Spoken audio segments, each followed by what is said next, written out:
What is going on, everyone? Welcome back to yet another episode of my favorite series, Gibson A Go-Go. Today we're talking about my heavily modded, fretless Gibson SG. Let's check it out.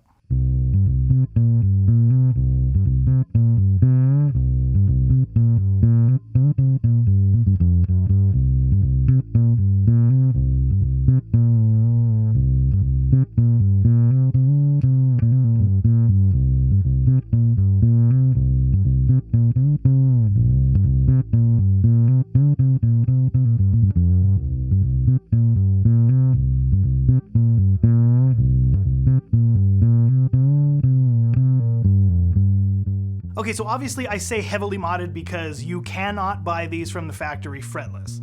Outside of that, it's 100% stock. The electronics, I think the strap locks are the only thing I've changed, but basically 100% stock, 2015 Gibson SG base, whatever, standard. Came with the Babbitt's bridge. It's got the Grover Big Clover tuners on it. Another special thing about the 2015 is they came with the mother of pearl inlays, where the new ones have acrylic.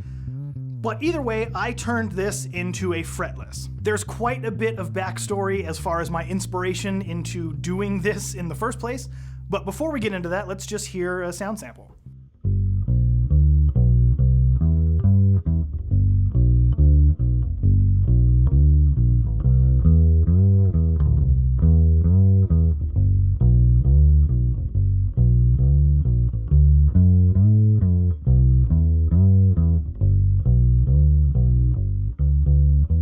Okay, so you've seen this bass on the channel a handful of times. It's, like I said, my 2015 SG bass that I bought in 2018. We've done multiple videos with it. I even did the short video with Jamie just playing it when I first got it back after its fretless conversion, and it sounded awesome. So the question is, beyond it sounding awesome, why would one do this to an instrument that is just under $2,000 that I paid for? I bought this.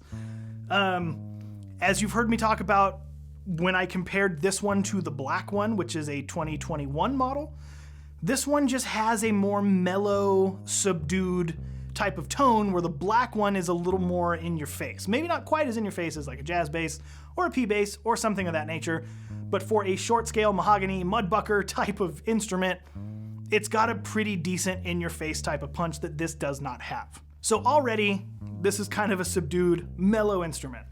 The second thing that inspired it is, as you may or may not know, Chuck is not a tremendously big fan of Gibson. I'm slowly converting him. We're going to get him there. But for now, not too much. A year ago, even less so.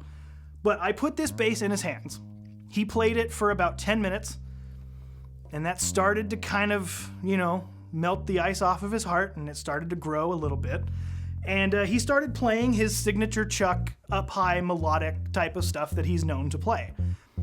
It was a fretted instrument at that time. It was 100% stock. And when I heard it, that phrase, whatever it was that he played, just suited this instrument so beautifully. Like, there's really no other word to describe. It just sounded almost angelic. It sounded wonderful. And I thought, man, if only that was a fretless, he could do those quarter note, type of vibrato things, So that was the first kind of tick in my brain to say, hey, this might be cool as a fretless.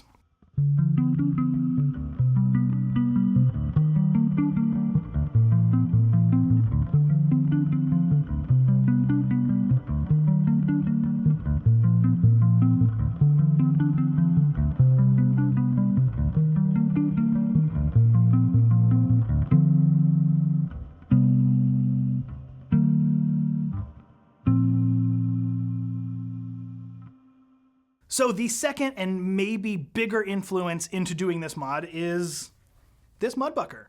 I was planning on, and still might do in the future, a video about the history of the mudbucker, why it was invented, and why I believe it's an outdated design that could either use some updating or can just be approached a little differently. Because as you know, this gets a horrible reputation for being muddy, as the name mudbucker would imply in this position on a short scale instrument. But if we approach it differently and we think about it differently, some good things can be had. But in short, The very first Gibson bass, the EB1, was made to look like the Hofner violin, kind of a pseudo upright. It even had the telescoping thing so you could play it upright. It had the fake F-holes, the whole thing. But it also had the early iteration of the mudbucker in virtually the same spot.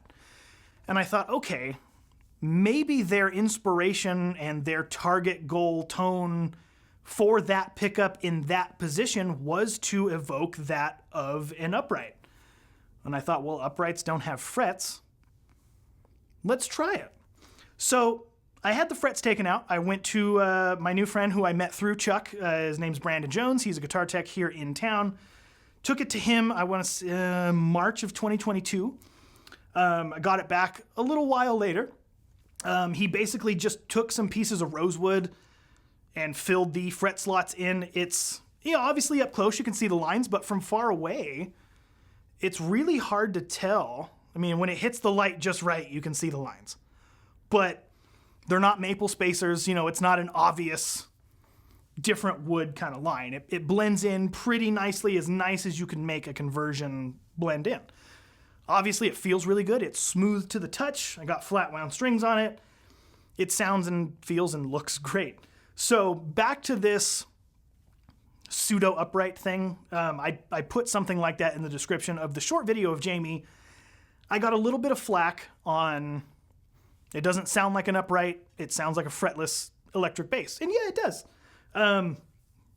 Caveat, someone who has never owned an upright and doesn't really have too much experience playing an upright. So basically I'm a layman in the sense of an upright bass.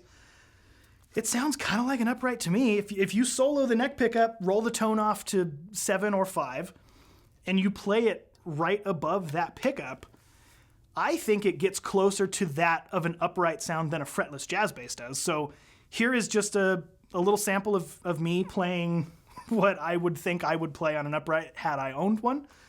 Let me know what you think.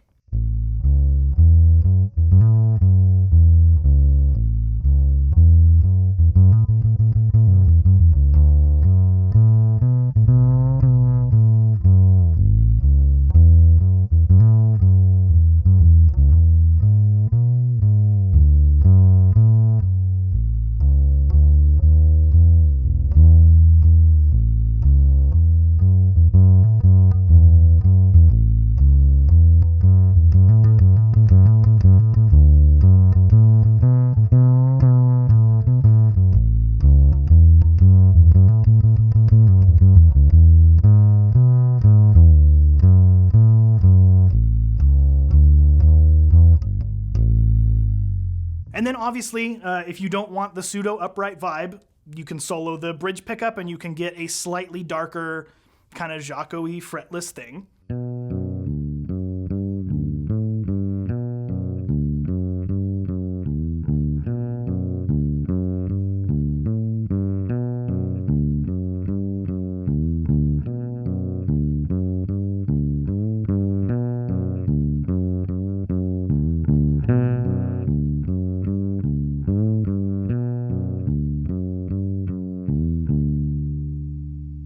And then, of course, you can put both pickups on, tone all the way up, and you can just have fun with it. You can do the slides, you can do the harmonic slides, anything you really want to do, and it just has a cool sound. So you can make it, fretless electric jazz bass type of sound. You can make it upright kind of sound, and then you can just make it a fun, nobody's ever really heard a tone quite like this type of sound, because as far as I can tell, outside of personal modifications, this has never really existed in the retail world. You have to mod it.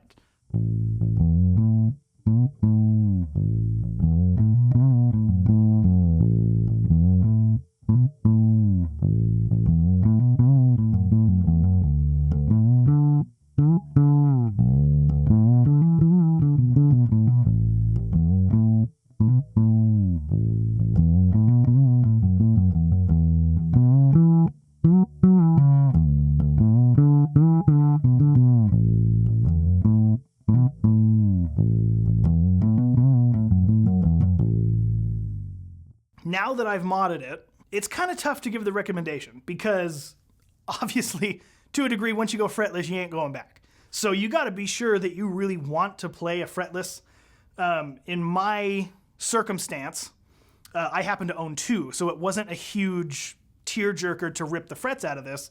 So therefore, I don't regret it at all. I think this bass feels right at home being a fretless. I think this is how this bass should sound. If you only own one bass, or maybe only one SG bass, tread carefully, tread slowly. Make sure you really want to do this, because there is no going back. So I don't really know how to give the recommendation on whether you should do it or not. Maybe try it on a cheaper bass that you don't have any attachment to before you go and do it to something like this, or maybe just get the Epiphone EBO and try it there. Either way, all I can say is I'm very glad that I did it. I'm not looking back, and slight spoiler alert, my plan is to, as of right now, the best I can, try to get one SG bass per year and do some type of wacky, crazy, are you an idiot kind of mod to it. So the black one is with Brandon right now. It's getting its modification done, and as soon as I get it back, I'll share it with you on screen. But for now, this is the Bass Channel Gibson A Go-Go 2022 official Gibson SG bass mod, the Fretless.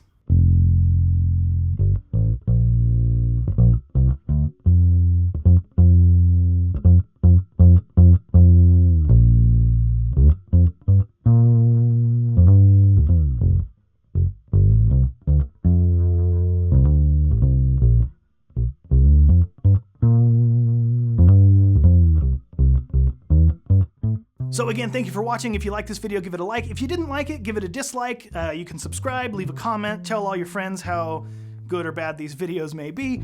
And like I said, again, thank you for watching, and be safe, and I'll see you later.